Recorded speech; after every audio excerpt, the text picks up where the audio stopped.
Hello, everybody. We asked Coach Smart for some opening comments, and then we'll take your questions. Coach Smart? Um, First, want to thank our fans. It sure felt like more than, I don't know what the total number was, but felt like a lot of fans out there. And I thought the crowd noise was helpful. The temperature was certainly helpful. I know that was much cooler than last week. The atmosphere was a lot better. So I know our players enjoyed that. Top 10 matchup and an opportunity to get better. Thought we showed improvement. We left a lot of plays out there. I thought we played really hard defensively, but sloppy on third down. I thought offensively, when we play clean, meaning we don't have a busted assignment, a penalty, or somebody doesn't know what they're doing, we do well. But we can go backwards as quick as we can go forwards offensively, and we probably left more out there. I thought it hurt both defenses not having the signal caller leader in the back end with them losing Smoke and us losing Richard. It affected both of us, but I did think we played really physical tonight. And I think when you play Auburn, that's where it starts, is a line of scrimmage and physicality. And if you can't run the ball and somebody else can run the ball, it makes it easier to be successful. And I was really proud of Stetson and the way he handled things, very composed. And he probably had some balls he wished he could have back. But he'll only get better, I hope, from here. And he gives us some continuity, and we'll continue to develop the other guys as well. Okay, we'll take questions. I'm going to do two at a time, so if you're on deck, be ready when the first one is over with. So let's start with Anthony Dasher and then Seth Emerson. Hey, Coach, I wanted to ask you about the goal line package using Jordan Davis and Jalen Carter. How long have you guys been working on that? And just obviously it was very effective for you guys tonight. Yeah, Munkin talked about, the inability to travel. A lot of guys in the NFL, and they use defensive players for those packages. And we certainly think that Jordan is a weapon in terms of his athleticism and his size. And Jalen played a lot of that stuff in high school. He's a really talented guy that's played some fullback and things. So we've had it in for a while and thought we would use it when we needed to. I thought Munkin and the offensive staff did a good job developing that package. Kirby, obviously, you brought in Jamie Newman, you brought in JT, you started Dwan last week, but you had Stetson kind of the whole time. Is he like surprising you? Is he making a believer of you?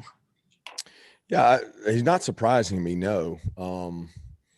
It's a tough situation where, I can recall the day that we decided to offer him to take him back. And, we had to fight scratch and claw to get him to come back. And I'm certainly glad we did. It was an interesting decision because we had an interesting dynamic on our team, and we felt like what we knew of Stetson, he would be a productive player and a good player. And Stetson's never lacked confidence in himself. I'm happy for him. I want to temper that enthusiasm that he knows he's got to get better. People around him played well, and that's important for Stetson. But he did a good job of understanding what we wanted to do in the game plan, and he executed that really well. So I was very proud of him. He studied really hard this week. The cumulative effect of the number of reps he took last year, I don't think we can ever measure that. I think you have to take that into consideration when you're talking about JT, Carson Beck, and Dwan, who are all talented in their own right. I mean, they're talented football players. But Stetson taking every single rep with the twos the entire year last year has an effect. And I know it's not the same offense, but it's the same defenses. It's the same preparation. It's just a different word. And he did a good job of managing those things. And we'll continue to develop him as well as the other guys. Let's go to Mark Weiser and then Jake Rowe. Kirby, you talked a lot about Auburn's wide receivers this week, but even without Richard LeCounte losing him in the first half, you guys obviously limited them to no touchdowns and not much in the passing game. Just your thoughts on how they held up the secondary. I thought they did a good job. I thought we made some plays on 50-50 balls, and then we lost some 50-50 balls. But when you play against a quarterback like Bo and skill level like Seth and Schwartz and some of those guys, it makes it tough because eventually you're going to be one-on-one. And that's what football boils down to, is who can win that one-on-one matchup. And if you lose some of those, maybe the game's different. And if you win more than you lose, you're usually going to come out ahead. And Bo made some unbelievable throws and some unbelievable scrambles to keep them alive. I thought he did some really good things. But I was proud of our secondary and the way they played. Kirby, when you look at that game, I mean, I think James Cook came off with an injury. I'm not sure if Warren McClendon did or not, but can you offer an update on those guys and as well as Stetson? I know he kind of had a banged up hand or something like that. Yeah, I think all those guys are fine. Warren McClendon just cramped a little bit. He should be fine. I think James is fine. He probably could have came back in the game, and at the point that we didn't need him to, Ron said that he wasn't going to bring him back, but he was ready to go the second half. And Stetson's fine. Go to Paul Newberry and Dean Leahy.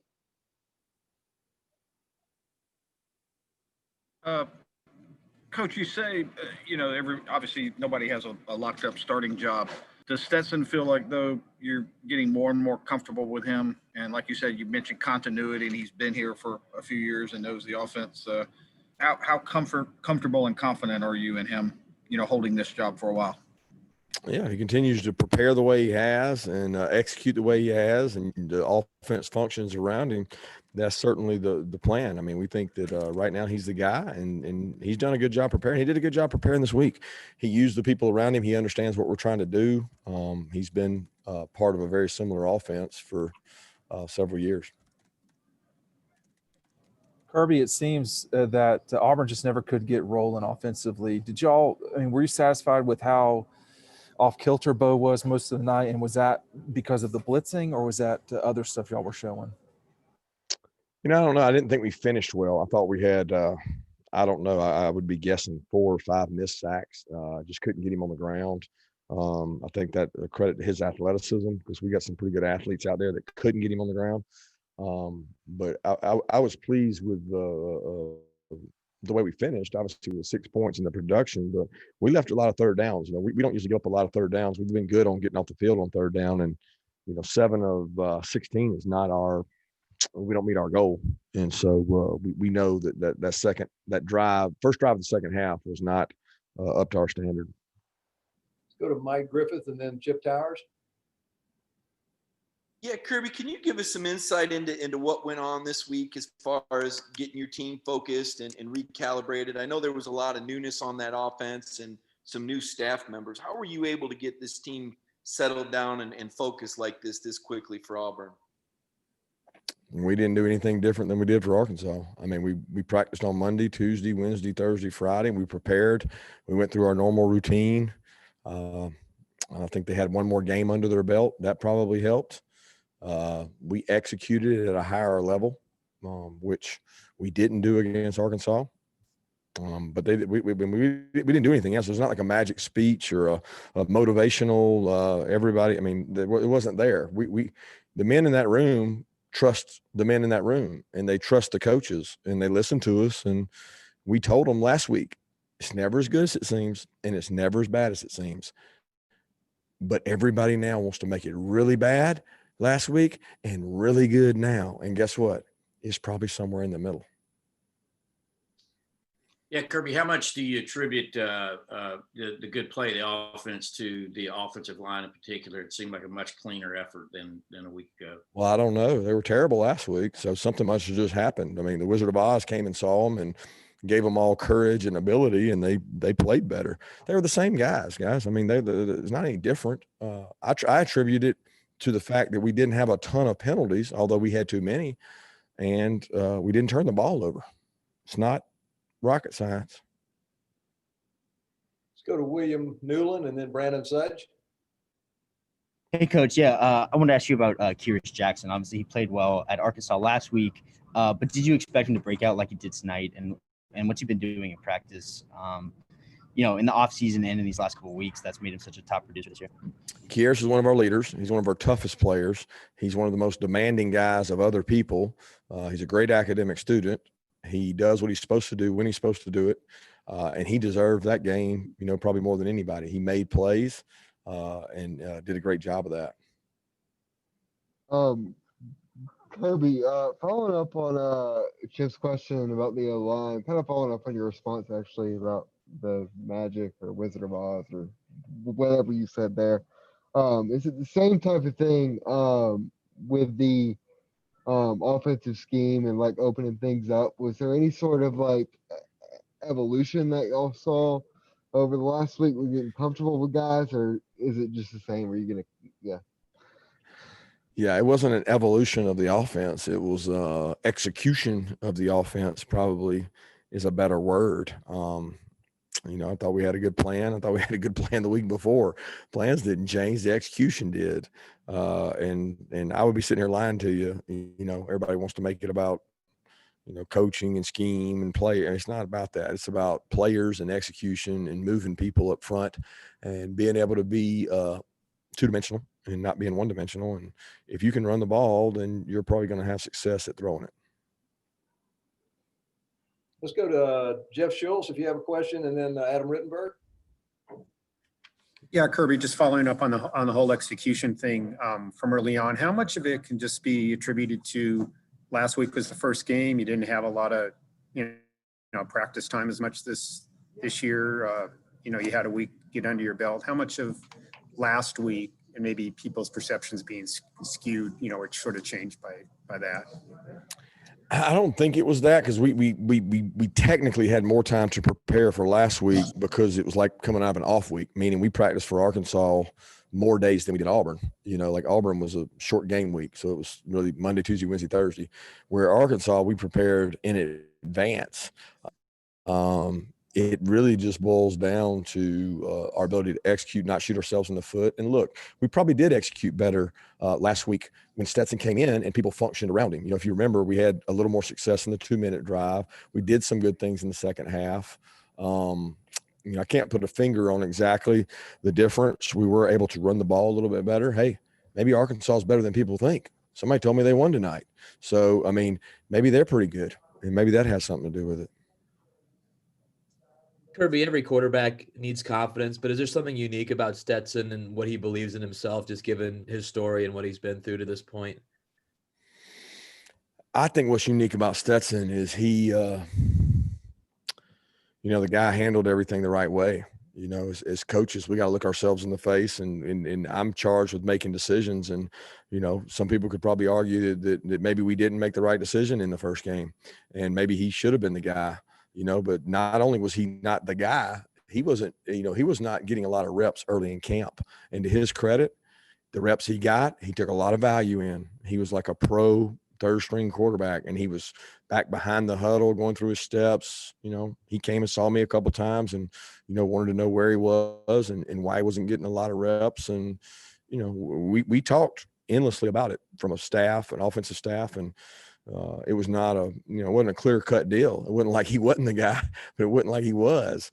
All he did was, a lot of scrimmages. He moved the ball with the threes, and it's hard to measure that because you can discount it to being with the threes, and he didn't get a lot of opportunities. And to be honest with you, he didn't cry, pout, leave, transfer, do anything, have his parents call. He didn't do any of that. He just kept working and working and working. And then when he got an opportunity, he took advantage of it. But let's make no mistake about it. Stetson has to get better, and we have to get better. I have to get better. We have to get better as an organization to move on because we've got a gauntlet of a schedule. So he's not, one of these kids that thinks he's arrived. He's going to be right back in there working, getting ready for the next game next week. So Chuck Culpepper and then Dennis Dodd, if you have a question. To Dennis. To Dennis. Yeah. You ready? Oh, all right. Kirby, I say this half facetiously, but when you got Jamie to come in, how high in your mind was that Stetson Bennett, could be the guy that we could go with to win the East? I didn't know if Stetson would be the guy. I certainly brought Jamie in with the thought that he was going to be the starter and that he was going to be able to play. I'd be lying if I didn't think that, but Right. We certainly didn't hand the job to Jamie either, and we had a competition. But to be honest with you, Stetson didn't get a whole bunch of those reps in the competition. A lot of other guys did. And he all he did was be patient, learn, take notes, and take advantage of his opportunities. So I wouldn't sit here and tell you that I knew it all the time, but it wasn't something that we didn't consider and talk about because he certainly did well when he got his opportunities. Chuck Culpepper, do you have a question? Yes, Coach. Can you hear me? Yes.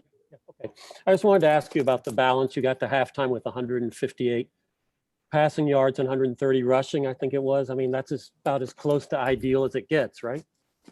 Yeah, that's good balance. I thought we were running the ball well early, and that's hard to do in the SEC, and we controlled the line of scrimmage. I did not think that we handled the 2-minute drive before the half very well, and that was disappointing because in the past we have done that really well. I thought we kind of mismanaged it, and some of it was my fault, and we got to do a better job of that.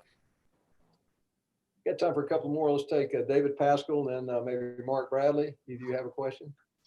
Hey, Kirby, you know what this Auburn offense can do. It scored 40 points on you when you were at Alabama and a few years ago at Georgia, but this is 4 meetings now where you've held them to around an average of 9 points. What is it about your defense that has played Auburn so well lately, including again tonight? Well, I'll be honest with you. I got comfortable playing against Auburn with Gus at the helm. And I say comfortable. I want to explain that. Comfortable that I felt like I knew what they were going to do because I have a strong, long history. He knows what we're going to do. So you can try to out-execute him. You can see things coming maybe before they come. But it was different tonight because that's not old Auburn. Now, you may say the result was the same, but that's not. Chad's running that offense, and they're doing different things. They got receivers lining up all over the place. They're in empty more. If anything, they're probably struggling to run the ball as well as they have in the past, and that might have something to do with more than just their backs or Bo Nix. But that was not a traditional Auburn offense to me. It was different, and I felt like it was tough to defend.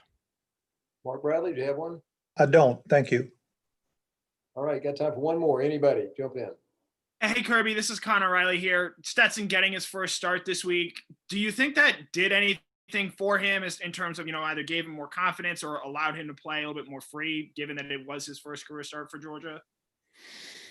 I don't know. I think he gained confidence last week, obviously, but say what it is. I mean, we're playing a top 10 team, and the amount of magnitude to the game was probably larger. And I felt like he had a little anxiety early. He probably missed a couple throws. I've seen him make several of those throws that he ended up missing over the middle, and he'll get better and make those. But he played well. He played really well, and I thought he gained confidence as he played. Thank you, Coach Smart. Thank you, guys.